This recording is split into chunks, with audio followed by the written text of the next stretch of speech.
Jess Carter was almost too terrified to play in the Euros final.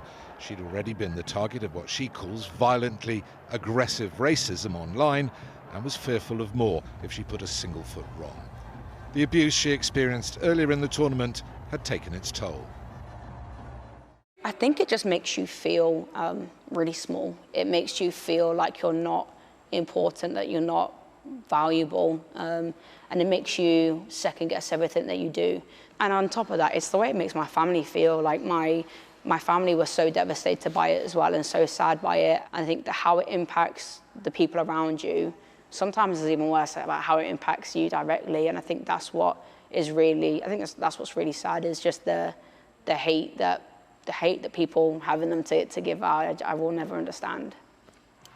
She also revealed to ITV News her relief that in the quarter-final, Lauren James was not the only Lioness to miss a penalty. It's horrible to say, but it's almost like a sigh of relief when other players that weren't black missed the penalties, because the racism that would have come with LJ being the only one that missed that penalty would have been astronomical.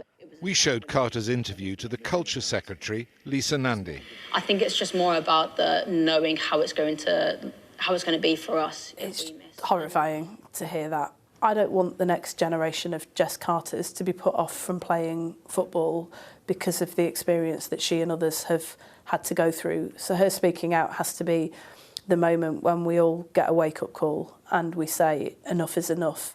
Carter has also been praised for her bravery in speaking out by the leader of the opposition. It's heartbreaking to hear Jess say that. You know, as a black woman myself, I know what she's talking about. But even though there's not that much racism in the country, specific individuals can actually feel quite a lot of it. And that's what Jess is saying.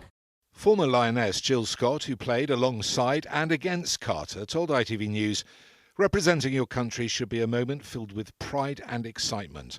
For Jess, and sadly far too many others, that was overshadowed because of racism. Jess is an incredible player, a role model, and a person who gives everything for her team." And that view is widely shared. For someone who's been so badly abused, to open up and risk being pulled back into the spotlight illustrates how deep the hate still runs, and also how much courage Jess Carter possesses. Well, Steve, I mean, it's really brave, isn't it, the way she's spoken up. It is quite rare to hear a footballer being so frank and so open about racism in the game. It is brave, you're right, and very unusual, and obviously sickening to hear.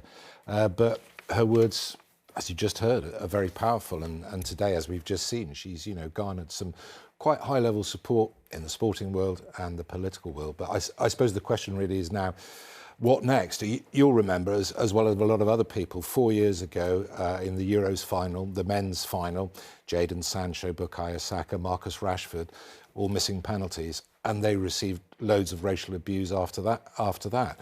But despite all the words post that event, despite all the campaigns we've had since then, well, here we are again. So it begs the question, are the social media giants doing enough? They're certainly working harder than they did before, but are they doing enough? It's been 3 weeks now since Jess Carter first reported that abuse. As far as we're aware from the police, there's been nobody who's been charged with any offence. But hopefully Jess Carter's words today will at least give this conversation a bit more impetus.